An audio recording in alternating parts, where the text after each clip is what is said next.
Hey everybody, it's Fat Man from the Holler as usual. If you like my videos, please hit like and subscribe and ring that bell to stay notified. Today I'm going to show you another item that I purchased off Amazon. It's for reloading. It's a block for putting your shotgun shells, and I'm going to lift it up where you can see. It's right here. It says 12 gauge. It's just ABS or hard plastic. And after I bought this, it cost $12. Um, I'm more of a frugal person. I thought about, there's probably going to be a time where I need to get me a 3D printer, even though they're kind of expensive and immediate for making items, cost a little bit. But it's very nice if I even had a 3D printer, even buying them for 12 bucks is not extremely bad. And what it does, it gives you a place where you can stick your shotgun shells. So when you're going through the routine, say that I had all my shotgun shot shells deprimed, and then say I installed, as you can see, there's a primer in the case, and it's already crimped. These are already shells that I actually bought. But anyway, you put your primers in, and then you can measure all your powder, and you can do 25. You can do the whole. You see, you can do the 25 set. So you just prime it, and then once you get your priming out of the way, then you can come back and do your powder, and then you can, while you're setting by your reloader, if you use a press or crimp roll or whatever you prefer to reload with. Like me, I take it to my mech, and I'd have this set up to where my primer's in, the powder's in, and I just go through each one of my stations, because you have 5 stations on the mech for removing the primer, which is here. Then the next is snap ring for installing the primer. The next stage is you slide it over, and then you pull the lever down off your shot bar at the top to put your powder in. Then you install the wad.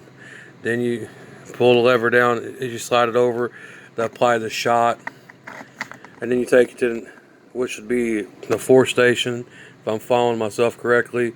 The 4th station is doing a pre-crimp, and the 5th station is doing a finalization crimp, because reloading shot shells is 5 stages.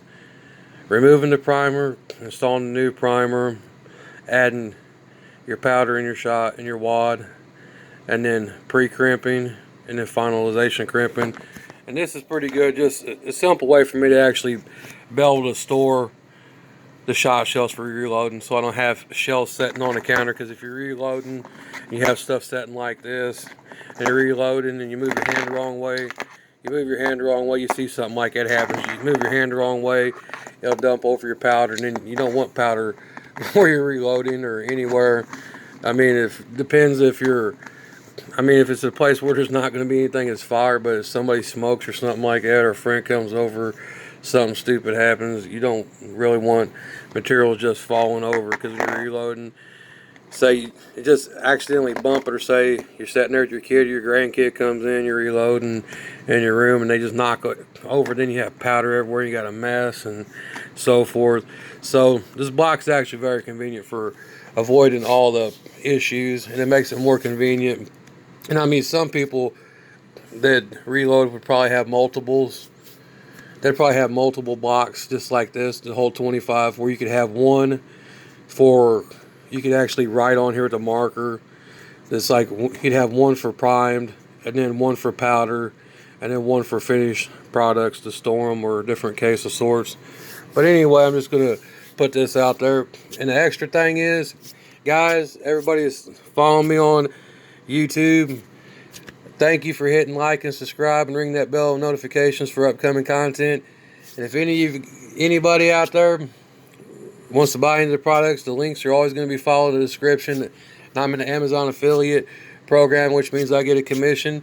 I'm never going to get rich doing it. I might make a couple dollars to continue to making upcoming videos, because I don't have a job. I live off the grid. I don't ask for handouts, and I don't do that.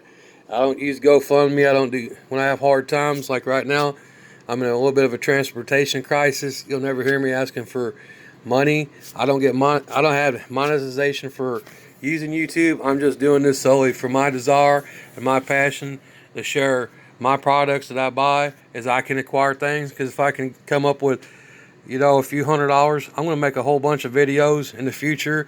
I would really like to, if I could get my subscriber content up to where I could actually get monetization, where I could get a little bit to come back for what goes out, I will start doing giveaways on different products that I have, like the bushcraft tool. I'll do a giveaway on it, but I need to have the set fan base to where I can generate a little bit of monetary gain from it. Not like $15 or $20 are going to break me, but you know, if I could break even or even make a little bit more to where I could pay to have the product shipped to the person who won the sweepstakes and have it shipped to their location, to be a thing, because I'm trying to do a little bit more than other people. I'm not trying to be like other people like Mr. Beast and the rest, etc.